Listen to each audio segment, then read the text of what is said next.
Good morning, praise the Lord. ઈશ્વરનો આભાર માનતા આવો આજનું વચન જોઈએ.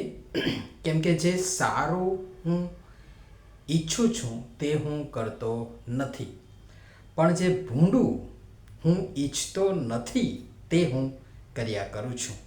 રોમનોના પત્ર 7મો અધ્યાય 19મી કલમ. પરંતુ જો સમય મળે તો 1 થી 25 સુધી વાંચવા અને જોવા પ્રયાસ કરશો.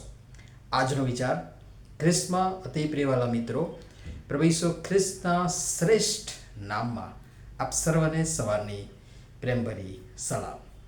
ખૂબ જ ગહન અને માર્મિક એવો આ અધ્યાય સમય કાઢી શાંતિથી વાંચવા અને સમજવા અભ્યાસ કરવા પ્રયાસ કરશો.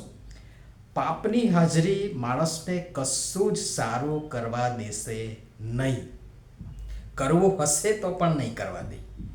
પ્રભુના સેવક પાઉલ કહે છે કે હું જે કરું છું તે હું સમજીને કરતો નથી, કારણ કે હું જે ઈચ્છું છું તે કરતો નથી, પણ જે ધિક્કારું છું તે હું કરું છું. કેમ કે જે સારું હું ઈચ્છું છું તે હું કરતો નથી, પણ જે ભૂંડું હું ઈચ્છતો નથી તે જ હું કર્યા કરું છું. એનું કારણ પણ પ્રેરિત પાઉલ પ્રભુના વચનોમાં આપે છે. એ જોઈએ તો હવે જે કરે છે તે તો હું નથી, પણ મારામાં જે પાપ વસે છે તે કરે છે. કેમ કે હું જાણું છું કે મારામાં એટલે મારા દેહમાં કંઈ જ સારું વસ્તુ નથી. કારણ કે ઈચ્છવાનું તો મારામાં છે, પણ સારું કરવાનું મારામાં નથી. હવે જો હું જે ઈચ્છતો નથી તે હું કરું છું, તો તે કરનાર હું નથી, પણ મારામાં જે પાપ વસે છે તે છે. સાથે એ બાબત પણ છે કે આપણે માણસો સારું શું છે, ભૂંડું શું છે, પાપ શું છે, પુણ્ય શું છે, સાચું શું છે, ખોટું શું છે, એ બાખૂબી સમજીએ છીએ અને જાણીએ છીએ. વળી એનું પરિણામ શું આવશે એ પણ આપણે સમજીએ છીએ અને જાણીએ છીએ. છતાંય મૂર્ખની જેમ જાણી જોઈને એમ કરીએ જ રાખીએ છીએ. એ આપણી સૌની કઠણાઈ છે. એ પાપ, એ સાપ, એ દુષ્ટ શેતાન અજગરની જેમ આપણને ભરડામાં લઈને પૂરેપૂરો હાવી થઈને બેઠો હોવાની નિશાની અને ખાતરી છે. એનો કોઈ તોડ નથી એવું નથી. કદાચ મારું કહેવું અઘરું લાગશે, પણ વાસ્તવિકતા અને કડવું સત્ય એ છે કે આપણે છૂટવા જ માંગતા નથી. આપણે બંધનમુક્ત થવા જ માંગતા નથી. આપણે પ્રયત્નો જ કરતા નથી અને માટે માર ખાઈએ છીએ, નાશ પામીએ છીએ, અધોગતિમાં જઈએ છીએ. સંસ્કૃતમાં એક બહુ સરસ શ્લોક છે જે અગાઉ પણ 1-2 વાર હું આપી ચૂક્યો છું. જાનામિ ધર્મમ ન ચમેવ પ્રવૃત્તિઃ, જાનામિ અધર્મમ ન ચમેવ નિવૃત્તિઃ. અર્થાત ધર્મ શું છે એ હું જાણું છું, પણ તે હું કરતો નથી અથવા તો કરતી નથી. અધર્મ શું છે એ પણ હું જાણું છું, પણ હું એ જ કર્યા કરું છું.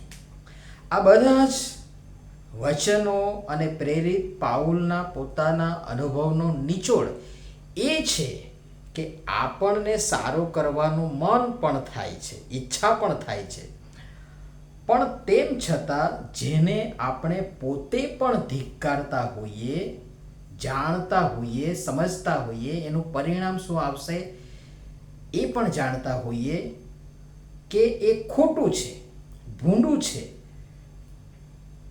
તે ન ચાહતા ન ઈચ્છતા પણ કરીએ જ રાખીએ છીએ, કારણ પાપ. મારામાં જે પાપ વસે છે તે જ તે કરે છે. પાપની હાજરી, પાપની અસર મતલબ શેતાનની હાજરી, તેની પકડ, તેનું આધિપત્ય, તેનો અખત્યાર આપણા પર છે અને આપણે તેની તળે હોવાની એ નિશાની છે. મારામાં પાપ વસે છે. હવે પાપ વસે ત્યાં પવિત્ર ઈશ્વર ક્યાંથી હોય? એ સ્વાભાવિક છે. પ્રથમ પાપને હટાવવું પડે, ખાલી કરવું પડે, તો તે પવિત્ર આત્માથી ભરાય ને. હવે આટલાથી એ તો સ્પષ્ટ થઈ જાય છે કે ભૂંડું ન ઈચ્છવા છતાં જો હું કર્યા કરું છું અને સારું કરવાની ઈચ્છા હોવા છતાં હું તે કરતો નથી અથવા તો કરતી નથી, તો મારામાં પાપ વસે છે. એ સ્પષ્ટ થઈ જાય છે. મારામાં પ્રભુ પરમેશ્વરનો આત્મા નહીં, પણ પાપ વસે છે. મારામાં હજી એ પાપ રાજ કરે છે. હજી એ હું પાપ, સાપ ને તેના અંકુશમાં છું. પ્રેરિત પાઉલ એમ પણ જણાવે છે કે મને એવો નિયમ માલુમ પડે છે કે સારું કરવા હું ઈચ્છું છું ત્યારે ભૂંડું હાજર હોય છે.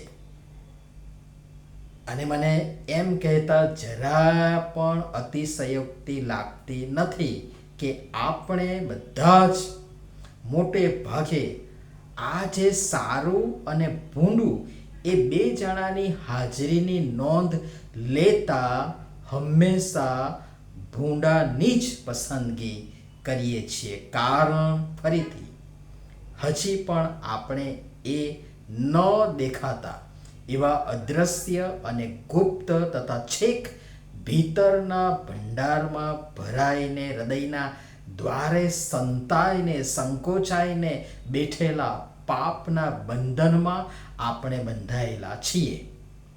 હા, આ સાચું છે, ભલે આપણે સ્વીકારીએ કે ન સ્વીકારીએ. પ્રેરિત પાઉલ કહે છે કે હું કેવો દુર્ભાગ્ય માણસ છું. મને આ મરણના શરીરથી કોણ મુક્ત કરશે? અને પછી એ મુક્તિ, સ્વતંત્રતા, બંધન મુક્ત કરનાર પ્રભુ ઈસુ ખ્રિસ્તનો આભાર પણ વ્યક્ત કરે છે. મિત્રો, તમે જોશો દરેક સમયે આ બે પ્રકારની સ્થિતિનો આપણે સામનો કરવાનો થાય છે અને કેટલીય વાર આપણે ઈચ્છવા છતાં સારું ન કરતા ભૂંડું જ કરી બેસીએ છીએ. એ આપણામાં વસનાર પાપ છે અને એ પાપ કરાવે છે.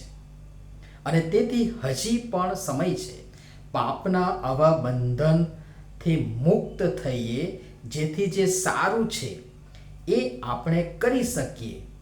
નહીં તો પાપ જે આપણી અંદર વસે છે એ હંમેશા આપણને દેહના બંધનમાં બાંધી રાખી ભૂંડું, નકારાત્મક, ખંડનાત્મક, નુકસાનકારક કરવાની જ દુષ્પ્રેરણા કરતું રહેશે અને બેશક આપણે એ જ કરીએ રાખીશું. પણ આપણને એ નકારાત્મક, ખંડનાત્મક, નુકસાનકારક, ભૂંડાઈ કરવા, દુષ્ટતા કરવા નહીં, પણ સારું, હકારાત્મક અને સર્જનાત્મક કાર્ય કરવા પસંદ કરી તેડવામાં આવ્યા છે, અલગ કરવામાં આવ્યા છે. હવે આત્મમંથન કરીશું, આત્મ તપાસ કરીશું, જોઈએ કે મારામાં પાપ વસે છે કે પવિત્ર આત્મા. અને એ મારા, તમારા, આપણા કાર્યો, વાણી, વિચાર, વર્તન, વલણ, વ્યવહાર દ્વારા પ્રદીપ્ત થશે. તમે સારું કરો છો તો મારા, તમારામાં પવિત્ર આત્મા વસે છે. અને જો તમે, આપણે ભૂંડું, નકારાત્મક, ખંડનાત્મક, એવું નુકસાનકારક કરીએ છીએ તો તમે, આપણે પાપના બંધનમાં છીએ. પાપ મારા, તમારામાં, આપણામાં વસે છે. પાપ આપણા પર આધિપત્ય ધરાવે છે. પાપ આપણા પર રાજ કરે છે. અને મને, તમને, આપણ સર્વને એક સરખી રીતે આ બધી બાબતો લાગુ પડે છે. પ્રભુ સમજવા અને સારું કરવા, કારણ કે સારું શું છે એ તેમણે બતાવ્યું છે. મીખા પ્રબોધકનું પુસ્તક 6 અધ્યાયની 8મી કલમ, જે અત્યારે જ આપણે થોડા સમય પહેલાં જોઈ ચૂક્યા છે, એ કરવા આપણને સહાય તથા મદદ કરે, એ જ મારી પ્રાર્થના તથા શુભેચ્છા. નમીએ પ્રાર્થના કરીએ.